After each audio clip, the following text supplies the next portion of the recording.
Alhamdulillah, wassalatu wassalamu ala rasulillah Sayyidina wa maulana Muhammad ibni Abdillah wa ala alihi wa sahbihi wa man tabi'ahu wa mawalah. Ashhadu an la ilaha illallah wahdahu la syarika lah, wa ashhadu anna sayyidina Muhammadan abduhu wa rasuluh la nabiyya ba'dah. Allahumma salli ala sayyidina Muhammadin an-nabiyil ummi wa ala alihi wa sahbihi wa barik wa sallim. Qala Allah Ta'ala fil Qur'anil azim wa huwa asdaqul qailin. A'udzu billahi minasy syaithanir rajim. Ya ayyuhalladzina amanu taqullaha haqqa tuqatih wa la tamutunna illa wa antum muslimun. Wa qala ta'ala fi ayatin ukhra, ya ayyuhalladzina amanu taqullaha wa qulu qawlan sadida yuslih lakum a'malakum wa yaghfir lakum dhunubakum wa man yuti'illaha wa rasulahu faqad faza fawzan 'azima. Ibadallah, usikum wa nafsi bi taqwallah wa ta'atihi faqad fazal muttaqun. Hadirin jamaah Jumat yang dimuliakan Allah Subhanahu wa ta'ala. Ada kalanya telinga itu bosan mendengarkan nasihat, muak, jemu, letih. Ada kalanya akal itu tidak lagi bisa diajak untuk berpikir, susah, payah, karena sudah terlalu penuh dengan berbagai macam maklumat, informasi, penderitaan dan kesusahan. Tapi Allah memberikan jalan lain untuk supaya nasihat itu sampai ke dalam hati melalui kisah. Maka kata Allah kepada Nabi Muhammad sallallahu alaihi wasallam, faqsusil qasasa, ceritakanlah kisah-kisah itu, la'allahum yatafakkarun, biarkan mereka berfikir, biarkan mereka merenung sejenak. Selama jantung masih berdetak, selama darah masih mengalir, mereka masih hidup, hati mereka masih bisa diajak untuk berkompromi. Mungkin kalau dinasihati tidak lagi masuk, tersumbat sudah telinga. Mungkin kalau diajak berdiskusi sudah tidak mempan, saking penat dan lelahnya penderitaan. Tapi kisah-kisah masih menyentuh ke dalam hati sanubari manusia, karena nafas masih berhembus, hayat masih berada di kandung badan. Bagi yang lama tidak juga dikaruniai anak, bacalah kisah Ibrahim alaihissalam yang tidak pernah muak dan bosan berdoa, Rabbi habli minas salihin, berilah aku anak yang saleh. Bukan setahun, bukan 2 tahun, 86 tahun lamanya menikah dengan Sarah, tidak juga dikaruniai anak. Menikah dengan Hajar, anak tidak juga datang. Mereka mengatakan istrinya mandul. Mereka katakan tangan mungkin punya anak, karena tulang sudah rapuh, kepala sudah diselimuti uban, mustahil punya anak. Tapi Allah ingin menunjukkan kuasanya. Pagi, petang, siang dan malam dia berdoa, Rabbi habli minas salihin. Akhirnya Allah berikan anak. Bukan cuma istrinya yang muda itu yang melahirkan anak, istri yang dikatakan semua orang mengatakan takkan mungkin punya anak, mustahil punya anak. 13 tahun setelah kelahiran Ismail, Sarah mengandung, lahirlah Ishak. Ketika itu umur Nabi Ibrahim 99 tahun. Allah ingin menunjukkan kuasanya. Innama amruhu idza arada syai'an ayyaqula lahu kun fayakun. Setan berbisik, mengapa dia yang pacaran, dia yang berzina, sekali berhubungan kelamin langsung punya anak? Mengapa dia yang melakukan hubungan tidak halal, tidak ada akad, tidak ada saksi, tidak ada mahar, tidak ada izin orang tua, mengapa begitu mudah? Memang itulah kerja setan, alladzi waswisu fi sudurin nas la'atiyannahum min baini aydihim, aku akan datang dari depan, wa min khalfihim, dari belakang, wa an aymanihim, dari kanan, wa an syama'ilihim, dari kiri. Memang begitulah kerja-kerja setan dari bentuk jin. Syayatinul jinni wal insi, ada pula setan yang berbentuk manusia, yang kerjanya menghangat-hangatkan hati, memanaskan perasaan, sehingga mendidih bergejolak sampai pada mencaci maki Tuhan. Beristighfarlah, minta ampun kepada Allah. Bacalah kisah-kisah mereka, bagaimana susahnya Nabi Zakaria berdoa kepada Allah, Rabbi habli min ladunka dzurriyyatan thayyibah, berilah aku keturunan yang baik-baik ya Allah. Allah berikan keturunan yang baik. Anak itu bernama Yahya, seorang perempuan lama tidak punya anak, namanya Hannah. Dia berdoa kepada Allah, Rabbi, ya Allah, inni aku nazartu, bernazar, laka ma fi batni muharrara, kalau aku punya anak, kalau aku bisa mengandung, anakku ini akan kujadikan muharrara, khalisan li khidmati baitil maqdis. Dia tidak akan menjadi petani, dia tidak kusuruh bercocok tanam, dia tidak akan mencari ikan di tengah laut menjadi nelayan, dia tidak akan menjadi pegawai kerajaan, dia hanya akan aku jadikan muharrara, menjadi pelayan Baitul Maqdis. Hidupnya hanya akan menjadi pelayan rumahmu ya Allah. Dia tidak ada kerja lain. Kuwakafkan anakku ini untukmu ya Allah. Fataqabbalaha rabbuha, Allah kabulkan doanya biqabulin hasanin wa ambataha nabatan hasana. Anak itu tumbuh dengan pertumbuhan yang baik. Wa inni sammaituha Maryam, anak itu aku beri nama Maryam. Wa inni u'idzuha bika wa dzurriyyataha, aku minta perlindungan kepada engkau, bukan hanya kepada dia, wa dzurriyyataha, tapi sampai kepada anak cucunya, minasyaitonir rajim, supaya jangan sampai dia diganggu, digoda oleh setan yang terkutuk. Begitulah mereka orang-orang yang soleh. Ibrahim, Zakaria, Hannah, suaminya Imran, satu surat khusus untuk mereka. Nama suaminya Imran, nama istrinya Hannah. Hannah melahirkan anak Maryam, Maryam melahirkan anak Isa. Mereka orang yang dekat dengan Allah, tapi tetap diuji oleh Allah. Mereka orang yang dipilih Allah, tapi hidup mereka juga penuh dengan penderitaan dan kesusahan.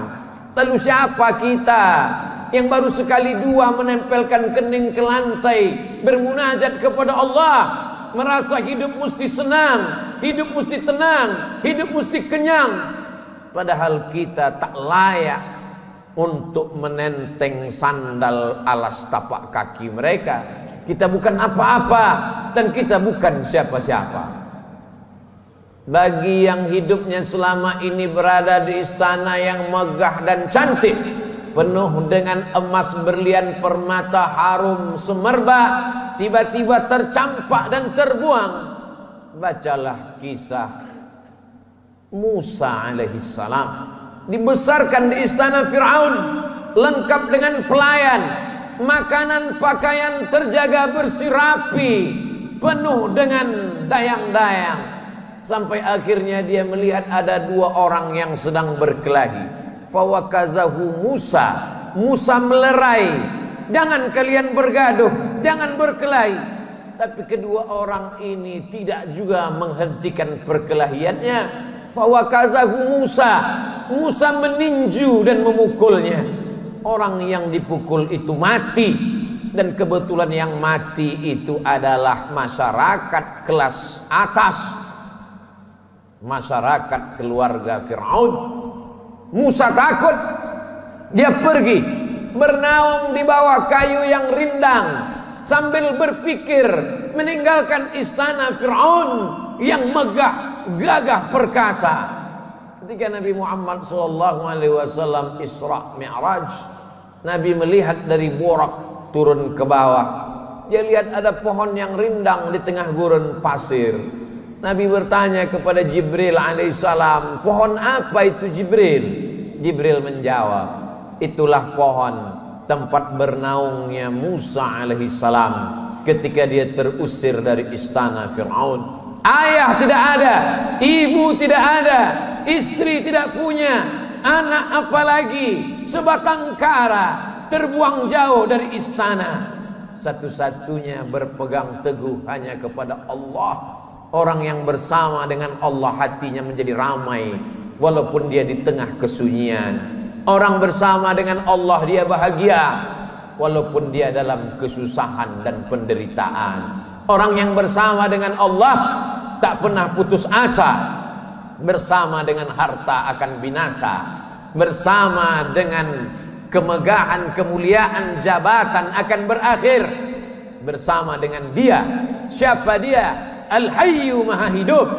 Bersama dengan dia, siapa dia? La ta'khudhuhu sinatun wala naum. Dia yang tak mengantuk dan tidak tidur. Ternyata itu hanya skenario Allah. Allah ingin melepaskan Musa dari kungkungan harta benda, dari cengkraman kekuasaan Fir'aun terlaknat. Allah ingin mempertemukan Musa dengan guru yang bijaksana, Syuaib namanya. Dari kejauhan Musa melihat orang ramai. Ternyata mereka ngantri untuk mengambil air di sebuah sumur tua yang pintunya tertutup batu yang besar. Tidak sanggup mereka menggeser batu itu walaupun mereka berkumpul beramai-ramai. Musa dengan kekuatan yang dititipkan Allah menggeser batu itu. Dengan mudahnya tutup sumur terbuka. Nabi Musa melihat ada perempuan yang jauh di barisan belakang. Dia panggil perempuan itu untuk mengambil air. Ternyata perempuan itu membalas budi Musa. Dia mengajak Musa untuk berjumpa dengan ayahnya, karena ayahnya lama mencari pengembala kambing. Apa kata si anak? Inna khaira man ista'jartal qawiyul amin. Kalau kau ingin mencari pengembala kambing ayah, selama ini kau susah mencari anak muda, pilihlah anak muda ini. Dia orangnya jujur dan amanah. Dari mana kau tahu dia jujur? Ketika dalam perjalanan tadi aku di depan, dia di belakang. Angin bertiup kencang, pakaian lekuk tubuh terlihat. Dia suruh aku ke belakang, dia ke depan, karena dia tidak ingin melihat yang dilarang Allah. Dari mana kau tahu dia kuat? 30 orang laki-laki ingin menggeser batu besar dari pintu sumur yang menutup. Tak sanggup mereka sampai dia datang. Akhirnya Musa dinikahkan dengan anak Syuaib dengan mahar samania hijaj, 8 musim, 8 tahun lamanya mengembalakan kambing. Musa ulul azmi, banyak manusia tapi tak banyak yang dipilih menjadi nabi.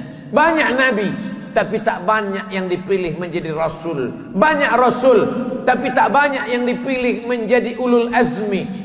Musa salah satu ulul azmi. Musa yang diajak Allah untuk berbicara. Wa kallamallahu Musa taklima.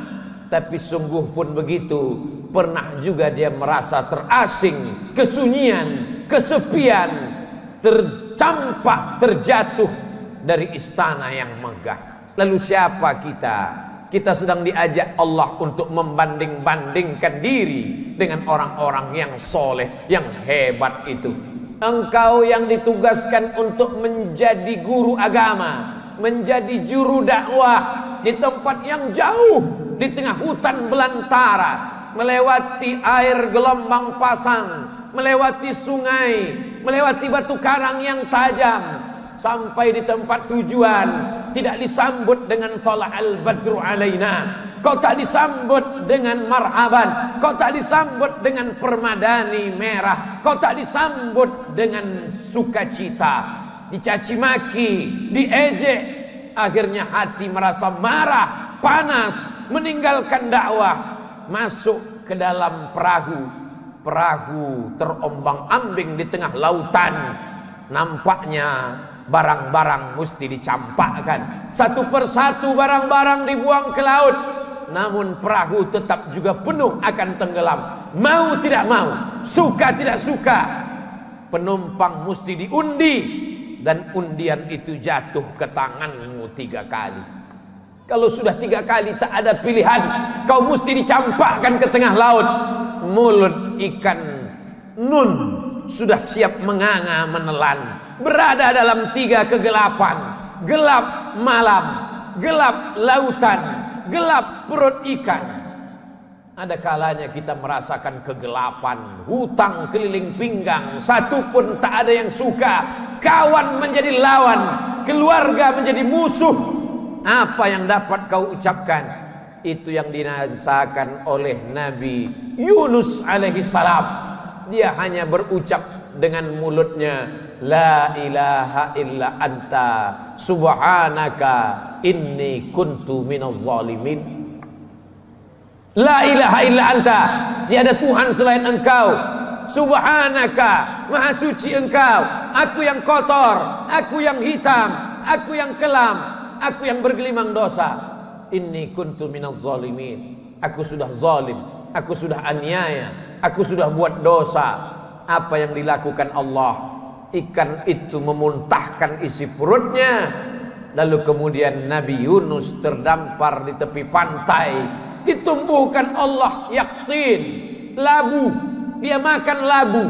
Hari ini ahli medis, para pakar gizi menganjurkan orang yang sakit untuk memakan buah labu, makanan yang baik untuk penyembuh orang yang dalam keadaan sakit.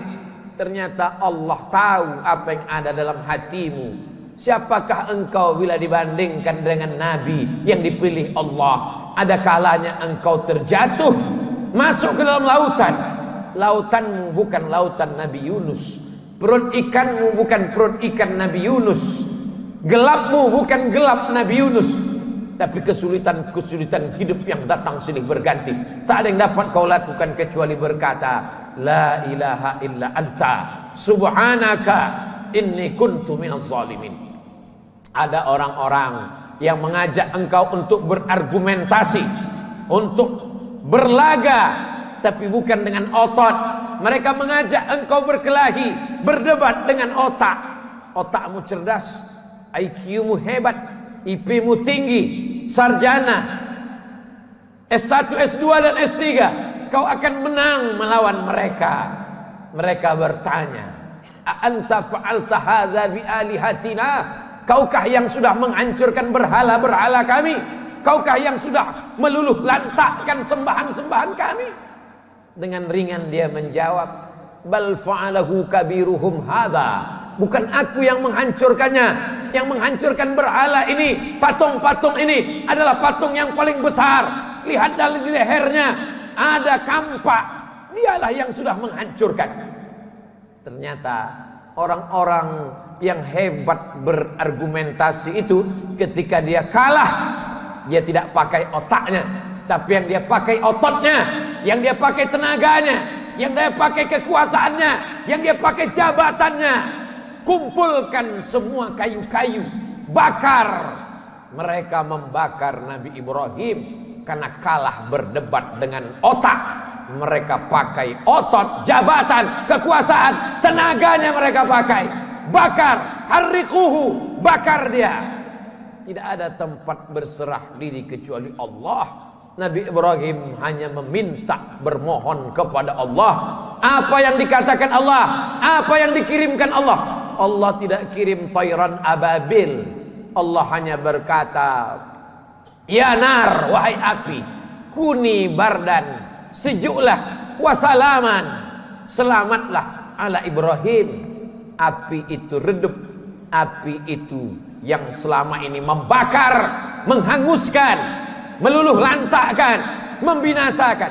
Tapi kali itu Ibrahim keluar dari api unggun dalam keadaan salaman ala Ibrahim. Selamat untuk Ibrahim. Ibrahim kita ucapkan bukan sekedar pemanis bibir, di ujung lidah. Ibrahim kita sebut kama sallaita ala Ibrahim wa ala ali Ibrahim, kama barakta ala Ibrahim wa ala ali Ibrahim. Kalau anakmu mati, ternakmu mati, kebunmu kering kerontang, segala penghasilanmu hilang, tak cukup sampai di situ, penyakit pun datang, orang-orang menjauh. Bacalah kisah Nabi Ayub alaihissalam. Adakah Nabi Ayub berkeluh kesah? Adakah Nabi Ayub berkata, aku ini Nabi, kenapa anakku mati? Aku ini Rasul, kenapa ternakku mati? Kenapa kering kerontang? Dia hanya berkata, Rabbi, ya Allah, anni massanyad dur, aku kena penyakit ya Allah, wa anta arhamur rahimin, engkau maha penyayang di antara yang sayang. Tidak ada Nabi Ayub berkata sehatkan aku. Nabi Ayub tak minta sembuhkan aku. Dia hanya berkata anni massanyad dur, aku kena penyakit ya Allah, wa anta arhamur rahimin, engkau maha penyayang di antara yang sayang. Dia malu meminta kepada Allah, dia malu berkeluh kesah kepada Allah, dia malu. Malu adalah satu cabang dari iman. Malu kepada manusia biasa, malu kepada malaikat biasa, tapi ini malu berkeluh kesah kepada Allah, malu meminta kepada Allah. Itulah akhlak para nabi. Faqsusil qasasa, ceritakan kisah-kisah itu, la'allahum yatafakkarun, mudah-mudahan mereka berfikir. Kembali kepada Al-Quran, baca Al-Quran, baca terjemah, baca kisahnya, menyejukkan hati, menenangkan jiwa. Barakallahu li wa lakum fil Qur'anil azim, wa nafa'ani wa iyyakum bima fihi minal ayati wadh-dhikril hakim, wa taqabbala minni wa minkum tilawatahu innahu huwal ghafurur rahim.